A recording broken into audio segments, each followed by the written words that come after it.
Zjarri i rënë një ditë më parë në një pallat shumë katësh në kryeqytet rihap dhe një herë debatin për sigurinë e ndërtimeve gjatë viteve të demokracisë, por edhe godinave kolektive shumë vjeçare. Raste të tilla ngren shqetësimin tek qytetarët mbi sigurinë teknike dhe respektimin e standardeve nga ndërtuesit, por edhe subjektet që ushtrojnë aktivitet në to. Për ekspertin e zjarreve dhe kriminologun Fatmir Tare, është mjaft e rëndësishme parandalimi i zjarreve përmes sistemit hidrant tek pallatet e reja dhe ndërhyrja efektive në momentet e para të një vatre zjarri. Për këtë arsye, ai kërkon trajnime të vazhdueshme të personelit, qoftë në rastet e pallateve ku kjo detyrë i takon administratorit, ashtu edhe në subjekte private. Çdo subjekt në përputhje me ligjin e ka të shkruar të detyrueshme, detyrohet zbaton ligjin, të trajnoj, të krijojë skuadra vullnetare për mbrojtje nga zjarri, të ndërhyjë dhe të përdori këto mjete në rast të nevoje. Kjo bëhet një detyrë themelore për çdo qytetar, për çdo objekt, për çdo subjekt që vepron rreth ndërtuesit. Për vënien nën kontroll dhe shuarjen e flakëve është e domosdoshme ndërhyrja në kohë e shërbimeve zjarfikse, por për shkak të ndërtimeve pa kriter dhe trafikut të rënduar në rrugët e Durrësit, në disa zona të qytetit nuk mund të ndërhyjet në mënyrë urgjente.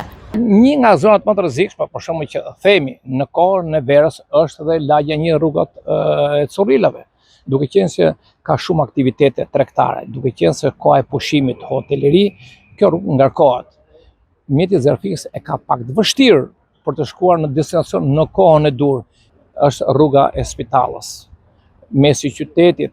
Pavarësisht ndërtimeve shumëkatëshe në 36 vitet e fundit, Durrësi është akoma një qytet në zhvillim e sipër, madje synon të zgjerohet në lartësi tashmë. Për të parandaluar raste të ngjashme si ai një ditë më parë, eksperti Tare rekomandon zbatimin e të gjitha standardeve teknike të sigurisë për të garantuar në radhë të parë jetët njerëzore. Veshjet e pallateve duhen të jenë në përshtatje me rregullat në fuqi të Bashkimit Evropian. Pa do të jenë zjarr duruese, jo zjarr përçuese. Pra ka kohë të ndryshojë. Këtë e kanë projektuesit dhe ato që merren me zbatimin e projekteve në rastet tonë në ndërtime të mëdha. Jo bukurie estetike, por siguri në radhë të parë. Patjetër në radhë të parë insistoj tek siguria, sepse jeta e njeriu dhe misioni i shërbimit zjarfikës është i tillë që kërkon mbrojtjen e shëndetit të njeriu.